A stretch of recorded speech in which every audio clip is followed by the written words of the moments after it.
Guebwiller, 1808. Sur le bord de la Lauche, un filateur, Nicolas Schlumberger, s'installe dans un moulin et commence la construction de matériel de filature. Un siècle et demi plus tard, le hameau est devenu une petite cité industrielle parmi les plus actives d'Alsace. Blotti au creux d'un riche vignoble, Guebwiller est le seuil d'une accueillante et pittoresque vallée des Vosges au joli nom de Florival. Et bien sûr, le tableau serait incomplet sans les traditionnelles cigognes.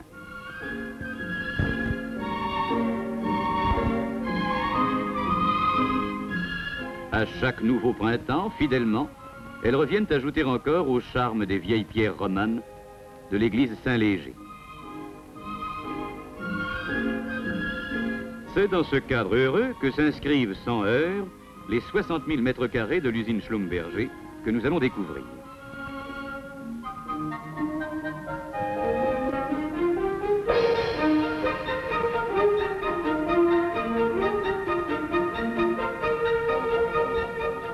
Une usine, c'est d'abord des hommes.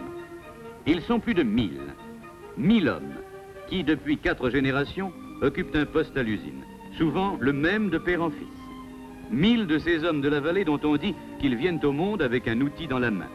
1000 hommes d'aujourd'hui à avoir recueilli l'héritage de l'artisan d'hier, l'amour du travail bien fait. Mais quel est ce travail? Quel est leur travail? Pour le savoir, pénétrons tout d'abord dans la fonderie. 6500 mètres carrés de surface couverte. Production mensuelle 250 tonnes de fonte, de bronze et d'alliage d'aluminium.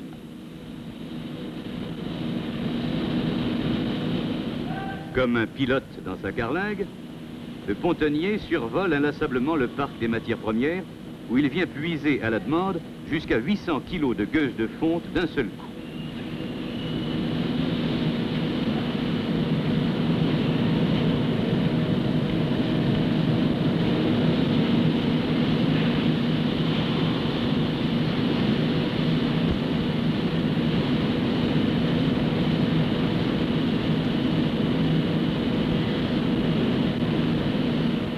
Ces gueuses seront méthodiquement pesées et automatiquement chargées pour alimenter l'énorme appétit de ces gargantuas que sont les cubilots.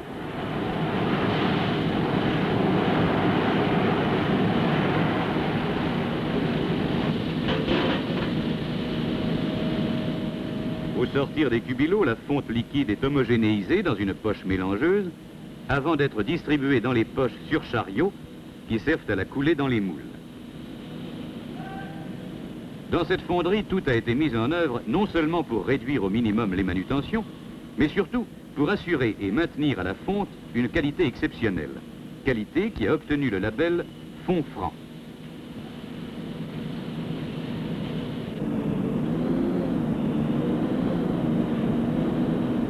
Pour la fabrication des moules, une machine à grand rendement, parmi les plus modernes, projette et tasse le sable beaucoup plus rapidement qu'à la main.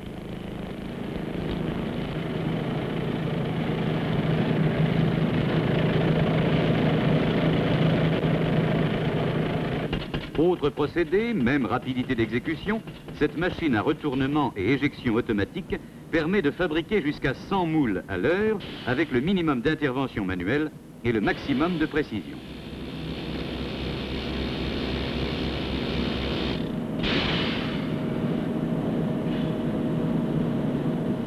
À point nommé, les noyaux alimentent les différents postes de fabrication des moules.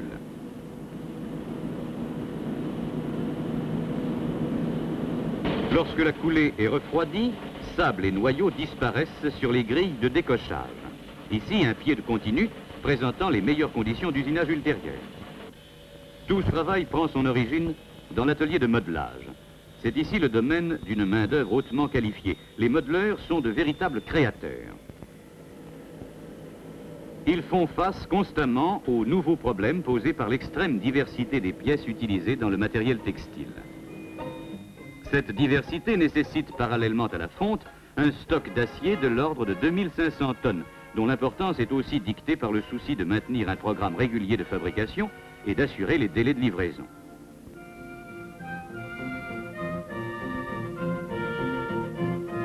« 1200 qualités et dimensions différentes, soigneusement sélectionnées et classées selon un code de couleur conventionnel, sont ici entreposés. Un contrôle systématique s'exerce sur chaque lot reçu. Des tronçonneuses automatiques, servies par un seul homme, débitent continuellement les longueurs demandées suivant les besoins des ateliers.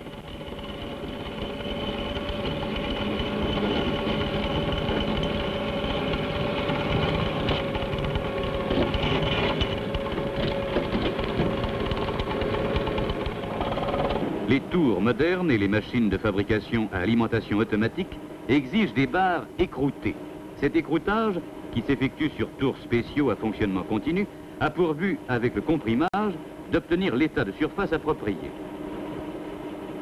Les aciers destinés au traitement thermique passent tous par le ferrotest, juge impitoyable qui contrôle très strictement la nuance de chaque barre par comparaison avec un étalon.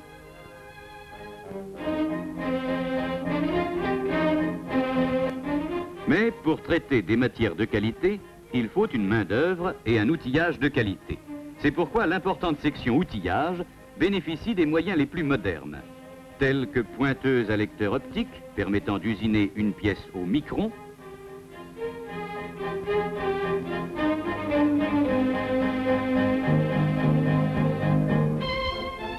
tour à détalonner pour la fabrication des fraises à profil constant, dont l'exécution est surveillée par agrandissement direct sur la machine.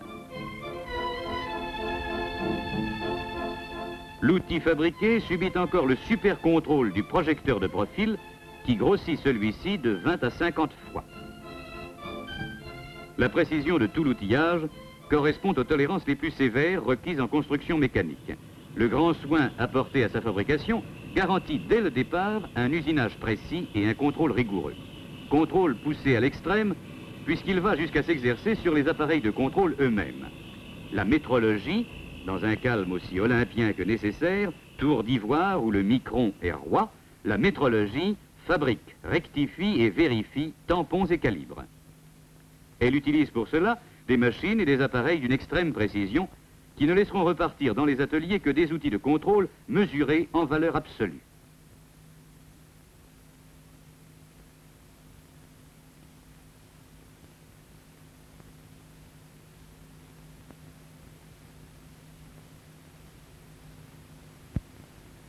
Outils absolument parfaits et sûrs, suivis d'une carte d'identité tout au long de leur carrière. Il ne suffit pas d'avoir de bons outils, encore faut-il les entretenir. En un balai bien réglé, la section affûtage, par exemple, maintient en état les différents outillages de coupe. Fraises scie de toute taille, lames, forêts, outils de tour, etc. Jusqu'aux grosses fraises tourteaux.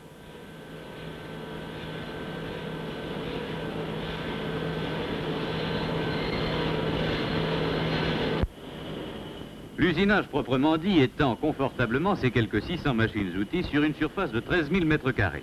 Âge moyen des machines, 5 ans. Parmi celles-ci, la section des tours.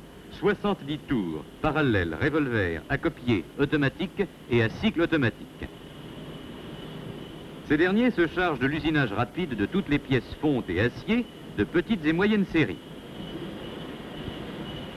Tours à grand rendement, ils permettent une productivité accrue. Un bon outillage, de bonnes machines, de bons ouvriers, cette triple union, consacrée par le contrôle, ne peut donner naissance qu'à de bonnes pièces.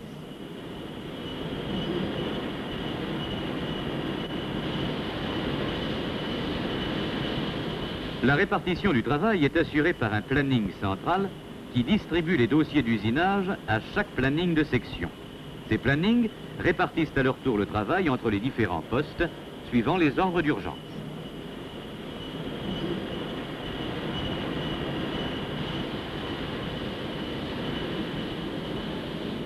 Salut Roger, ça va? Ça va. Tu vas aux vendanges demain? Ah, bien sûr, avec un temps comme ça. Bon, eh ben bon courage. Merci, toi aussi. À demain.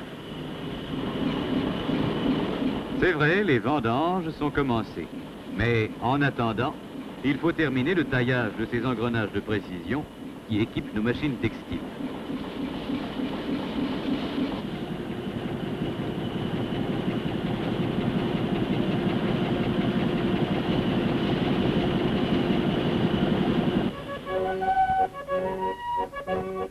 Privilège exceptionnel, il n'y a qu'un pas de l'usine à la nature. Un pas qui mène tranquillement sur les coteaux tout proches, éclatant sous le soleil. Participer aux vendanges est pour Roger, comme pour beaucoup de ses compagnons, un saint délassement qui fait oublier pour un temps machines et micromètres.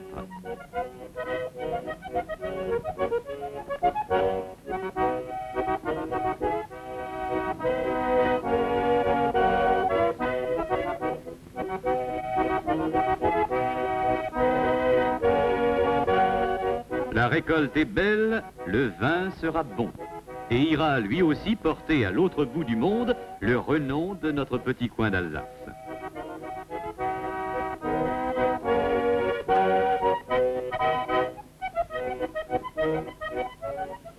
Mais revenons à notre usine et poursuivons la visite par l'atelier de fraisage.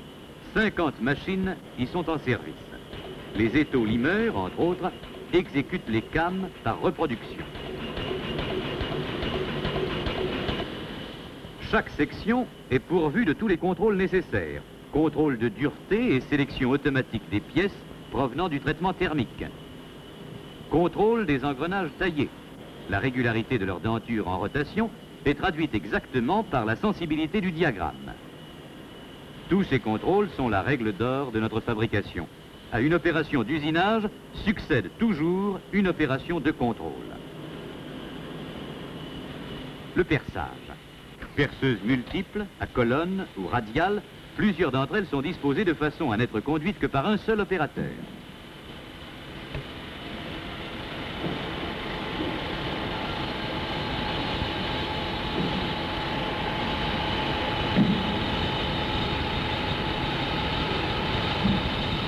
À notre fabrication de matériel textile s'ajoute celle d'une perceuse radiale dont la maniabilité réduit sensiblement les temps de perçage.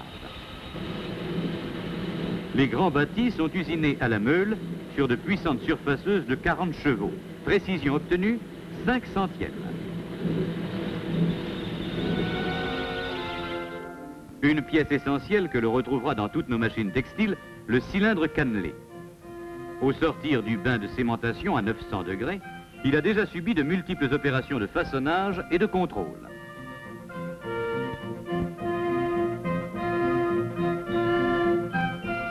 Après la trempe, sa fabrication, entourée des soins les plus minutieux, atteint son point final à la rectification, qui comprend plusieurs phases. Tout d'abord, la rectification extérieure.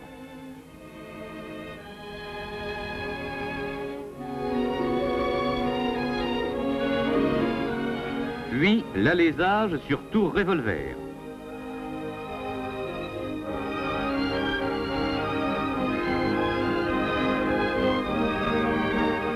Enfin, la rectification intérieure. Cette dernière phase est l'opération clé pour une parfaite tenue du cylindre lorsqu'il sera monté sur la machine. C'est pourquoi, là plus qu'ailleurs, les contrôles sont extrêmement précis.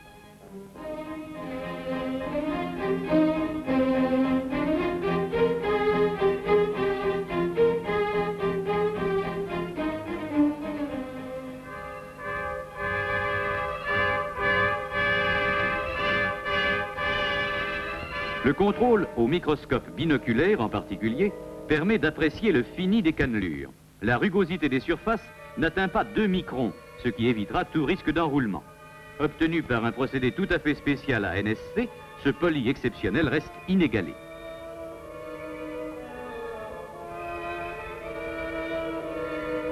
Autre travail délicat, le montage des peignes.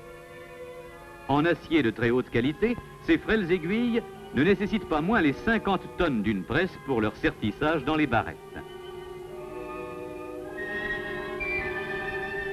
Des mains expertes redressent ensuite chaque aiguille et si rapidement qu'il a fallu les ralentir pour cette prise de vue.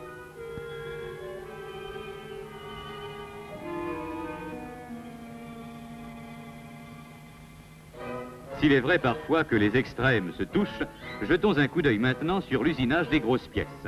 Dans la gamme des moyens de grande puissance réunis dans un atelier de 2500 mètres carrés, remarquons tout d'abord les raboteuses 4 têtes à grande vitesse qui usinent simultanément plusieurs porte-cylindres ou porte-broches avec une précision très poussée.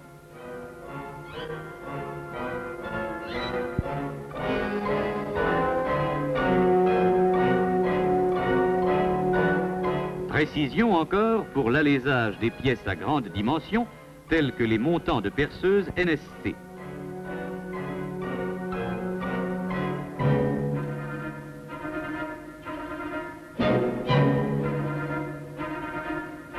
Précision toujours pour les fraiseuses raboteuses. Ces monstres dociles de 45 tonnes, à 3 têtes de 20 chevaux, exécutent tous les usinages sur bâtis de continu, bâtis de peigneuse, plaques de base, etc., au centième près.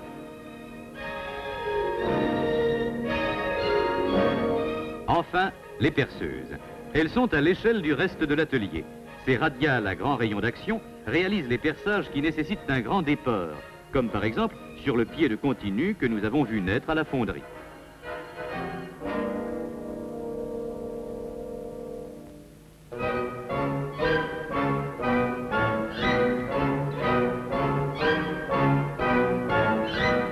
Un autre atelier important est celui de la tôlerie, d'où sortent toutes les pièces destinées à l'habillage de nos machines. Complétée par les ateliers de peinture, menuiserie et brunissage, la tôlerie est, dans l'entreprise, un département en plein développement. En effet, l'utilisation des pièces embouties et soudées, souvent de forme compliquée, entre de plus en plus dans la conception des machines textiles modernes.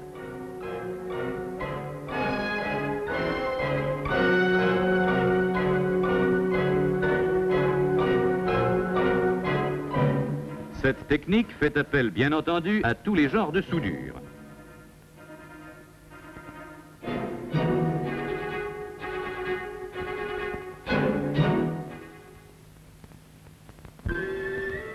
Non, nous ne sommes pas dans des catacombes, bien au contraire. Ce souterrain, véritable artère vitale, regroupe et distribue tous les éléments d'énergie nécessaires à la marche de l'usine. Des kilomètres de tuyaux et de câbles drainent vers tous les ateliers les 100 000 mètres cubes d'eau, les 3 millions de kilowatts d'électricité, les 400 000 mètres cubes de gaz consommés chaque année. Air comprimé, chauffage et téléphone passent aussi par là. Mais revenons au soleil et suivons cette blouse blanche pour pénétrer avec elle dans les bureaux techniques. C'est là que se décide notre avenir. Il se dessine aussi, car avant de fabriquer, il faut bien entendu concevoir. Le bureau d'études se charge de cette tâche fondamentale. Dans ce vaste creuset à idées, c'est la matière grise qui travaille au rythme sage des équerres et des compas pour faire naître prototypes et dispositifs nouveaux et répondre ainsi à la demande constante de machines encore plus rapides, encore plus automatiques.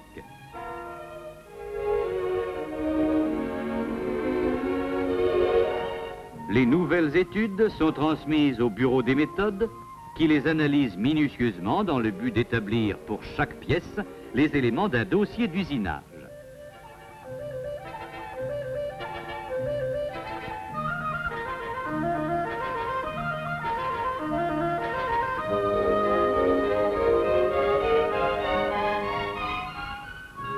La section spéciale d'outillage étudie les appareillages et accessoires nécessaires à la fabrication des nouvelles pièces.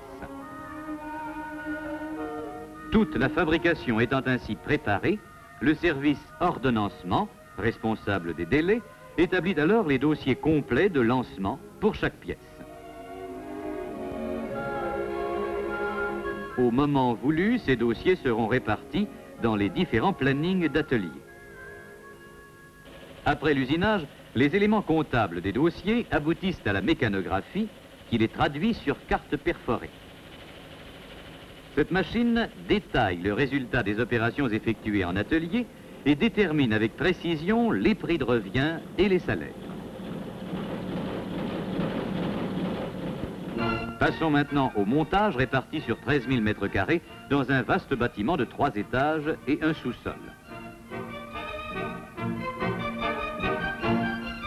Les machines sont montées en série de 20 à 60 unités dans des sections différentes selon leurs dimensions. Parmi nos récentes spécialités, les frotteurs à manchons. Leurs différents organes sont assemblés suivant une progression méthodique par groupes successifs de 10 machines. Le montage de certains ensembles très délicats, comme l'embiellage par exemple, demande une attention toute particulière. Pour être livrés aux clients dans les meilleures conditions d'expédition, les frotteurs seront démontés, mais auparavant, ils auront été soumis sur place à différents tests de fonctionnement.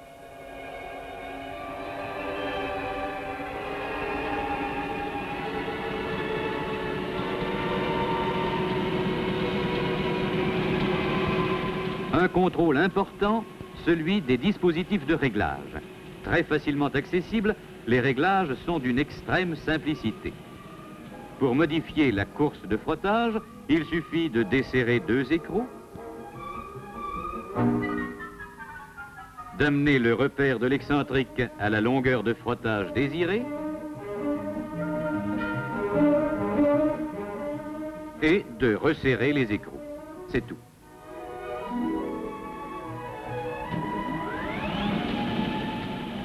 Même simplicité pour régler la vitesse de la machine. Rien d'autre à faire que d'agir sur le volant du variateur de vitesse et de contrôler celle-ci sur le tachymètre.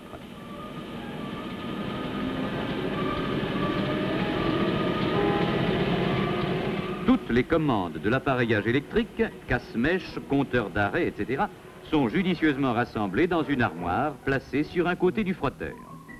De l'autre côté, la tétière principale groupe la commande de tous les mouvements rotatifs.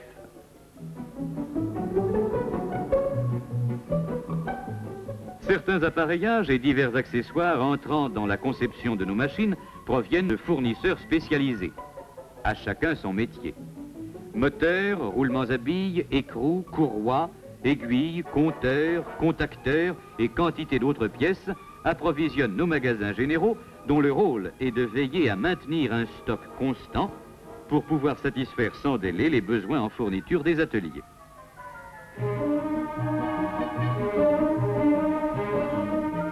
Les continus à filer sont eux aussi assemblés une première fois dans nos ateliers. On peut ainsi contrôler l'alignement du bâti qui doit être parfait, résultat d'un travail de qualité accompli par des hommes de qualité. Qualité d'homme qui fait souvent éclater au détour d'une allée d'atelier la simple joie des vrais amis.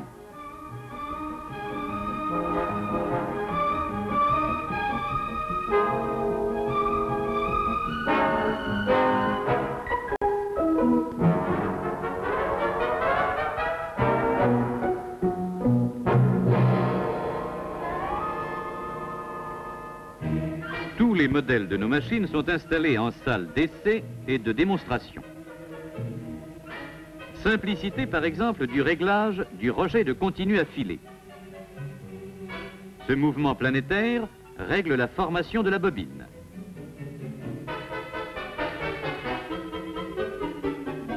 Simplicité du démontage et du remontage du système d'étirage. Les manchons de laminage, supérieurs et inférieurs, et leurs accessoires peuvent être retirés et remis en place aisément sans arrêter la machine.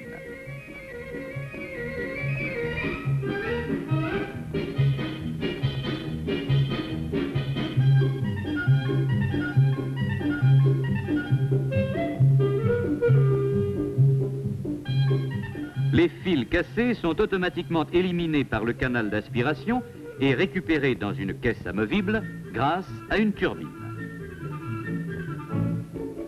Cette salle d'essai est complétée par un laboratoire de contrôle et d'analyse bénéficiant des derniers perfectionnements. Ce laboratoire permet de définir les résultats obtenus par nos machines sur les différentes matières qui nous ont été confiées.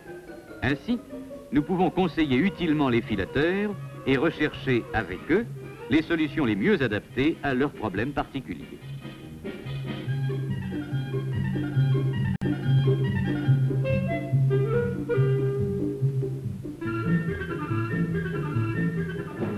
Elle est déjà loin l'époque romantique des calèches et des crinolines. C'est pourtant dès 1838 que Nicolas Schlumberger demandait au grand inventeur Josué Heilmann de résoudre le problème suivant: trier les fibres en fonction de leur longueur. 7 ans plus tard, en 1845, à Guebwiller, la première peigneuse rectiligne était née. Cette découverte eut une immense portée dans le domaine textile international. Aujourd'hui, 97% des peigneuses dans le monde sont construites sur ce principe. La peigneuse rectiligne, fabriquée en série, est une machine très complexe, présentant de nombreuses pièces à mouvement circulaire et alternatif qui demandent des réglages très précis et des contrôles rigoureux. Ces qualités de robustesse et de grand rendement en font l'outil numéro 1 du peignage, qu'il s'agisse de laine, d'étoupe de lin ou de fibres chimiques.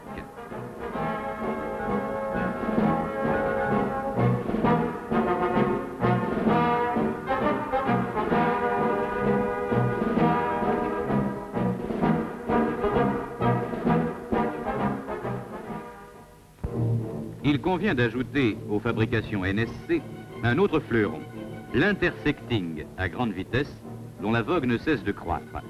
Son montage commence par un certain nombre de sous-ensembles. Tout d'abord la tête, élément essentiel du système étireur. Une centaine de têtes sont ainsi montées chaque mois.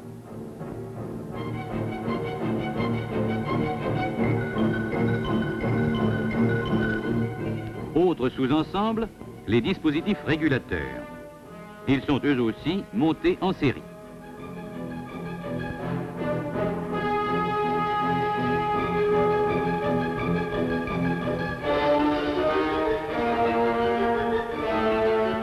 Utilisés en assortiment de peignage et de préparation, ces intersectings présentent un éventail complet de variantes pour l'alimentation et la sortie. Tous ces matériels sont montés en parallèle pour permettre la livraison simultanée d'ensembles complets.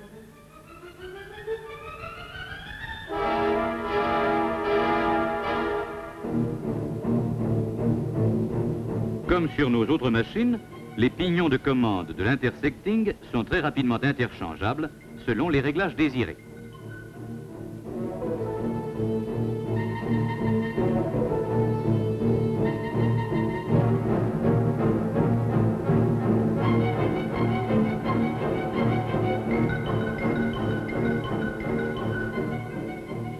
Un perfectionnement important, le régulateur d'étirage.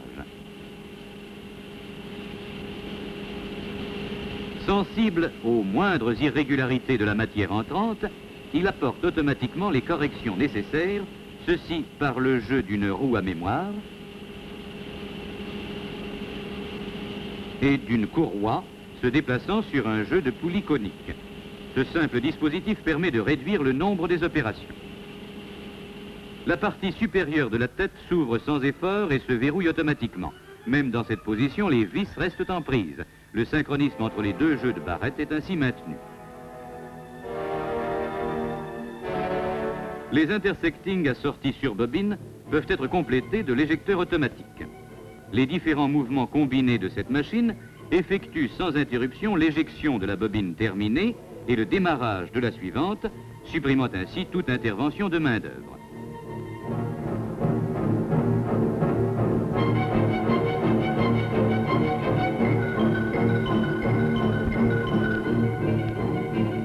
Après les multiples épreuves de contrôle en cours de montage, les machines terminées font l'objet d'une dernière vérification. Le contremaître s'assure alors que celles-ci sont conformes aux spécifications fixées.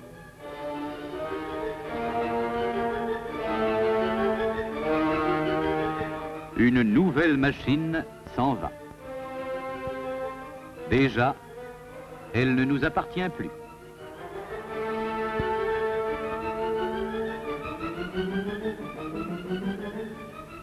Alors, ami, cette promenade dimanche, ça s'est bien passé? Très bien, mon vieux. Tu sais, vraiment, nous avons eu un temps splendide. Hein? D'abord, nous avons fait un tour dans la plaine. Et puis ensuite, nous sommes montés au Grand Ballon. Ah, mon vieux, Titine ne demandait que ça. Hein? Titine? Qui c'est ça, Titine? Pas Titine, ma voiture. Ah, bon.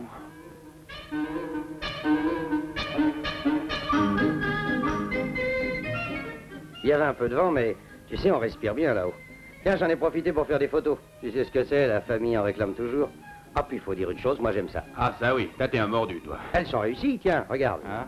Hein? Ah oui, oui, elles sont bien. On peut dire que je me défends, hein. Allez, salut. Au revoir. Les machines terminées sont acheminées par petits trains de chariot jusqu'à l'emballage. Les intersectings et les peigneuses du type monobloc peuvent sans risque être expédiés montés. Les grandes machines, par contre, comme les frotteurs et les continus, seront démontées pour l'expédition et remontées par nos soins. Le sentiment de qualité, qui a présidé de A à Z à la fabrication de toutes nos machines, trouve son aboutissement dans les soins attentifs apportés à l'emballage. C'est paré comme une mariée dont le voile est en polyvinyle que la machine sera protégée des caprices du temps jusqu'à sa lointaine destination. Précaution supplémentaire, des sachets déshydratants élimineront tout risque de corrosion.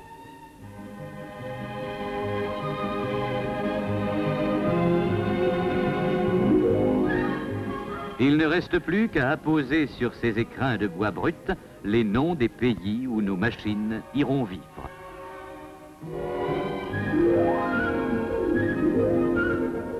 Comme le monde est petit quand il s'agit seulement de l'écrire au tampon. Et pourtant, c'est à des milliers de kilomètres que toutes ces caisses vont partir. Elles vont voguer, rouler, s'envoler même vers tous les points de la Terre où l'homme a besoin de se vêtir.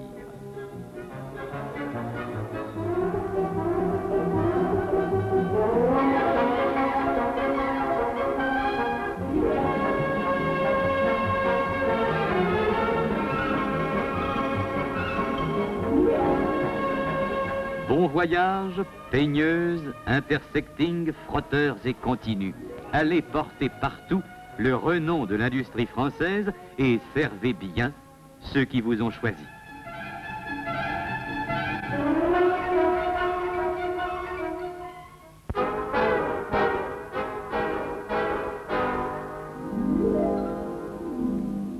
Dans le parc international des machines textiles, la marque NSC tient une place de choix.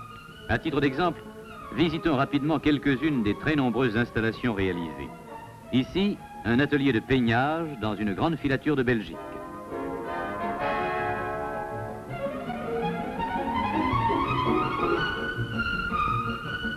Parfaitement adaptée aux impératifs industriels du monde moderne, la société N. Schlumberger et compagnie ne s'endort pas sur ses lauriers. Bien au contraire, elle ne cesse d'étendre la gamme de ses fabrications pour conquérir de nouveaux débouchés et pour apporter un service toujours amélioré par des machines constamment perfectionnées.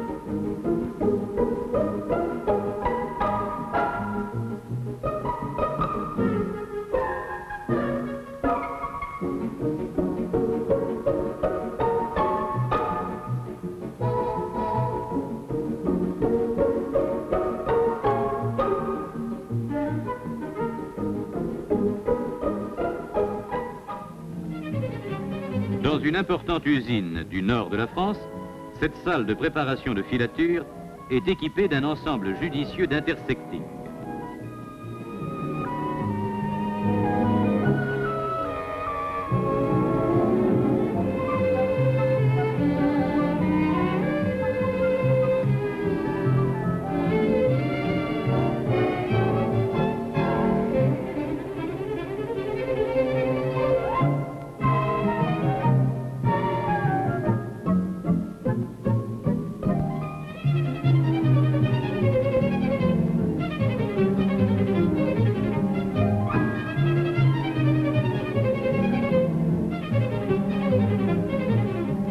Faisant suite aux intersecting, une série de frotteurs à grand étirage complète cette unité de production.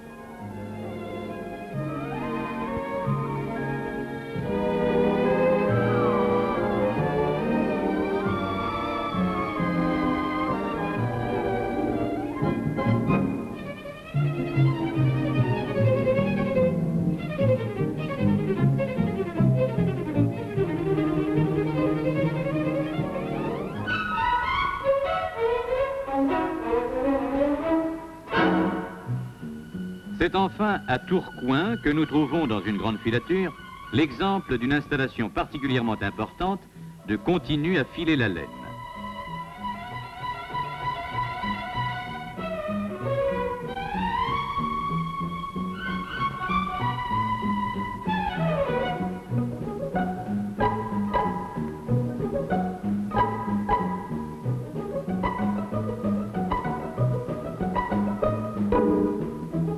La qualité du travail fourni par ces machines est due essentiellement à une marche remarquablement douce et sans à-coups et à la conception rationnelle du train étireur.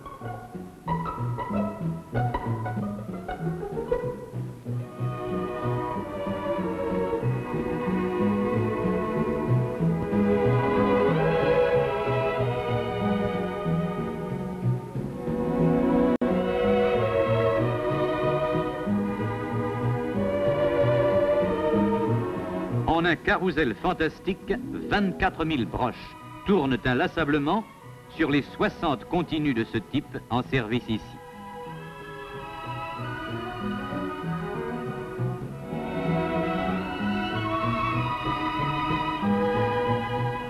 En apportant sa participation au développement de l'industrie et des exportations de notre pays, NSC a la satisfaction de contribuer au rayonnement de la technique française dans le monde.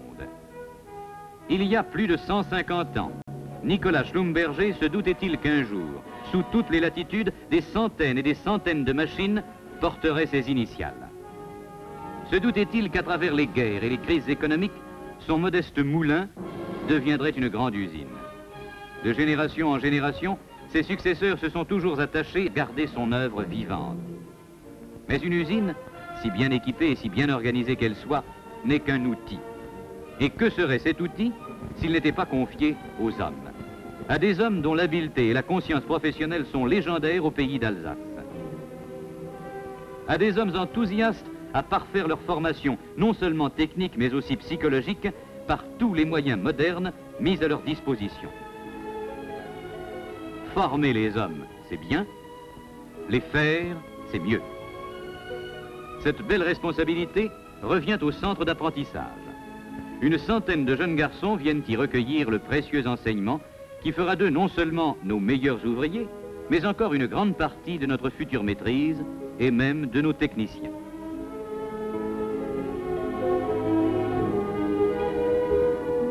C'est dans cette pépinière de l'espoir que naissent les couches nouvelles.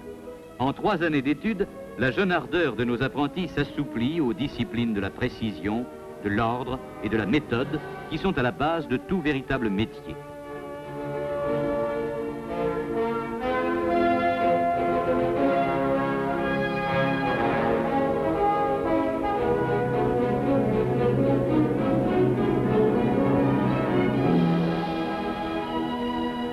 Quelle plus belle récompense à notre effort que de voir chaque année ces jeunes hommes, munis d'un bon métier, rejoindre leurs aînés pour partager avec eux la joie de l'œuvre bien faite dans cet esprit d'équipe qui est l'une des causes fondamentales de toute réussite.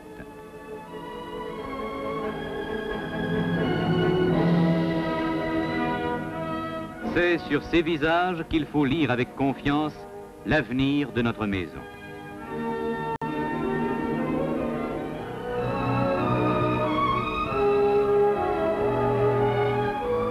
Un avenir plein de promesses au service de l'industrie textile. Un avenir fait de fierté, de compétence et d'ardeur pour suivre sans relâche la marche du progrès et conserver à notre marque la juste renommée qu'elle a su conquérir dans le monde.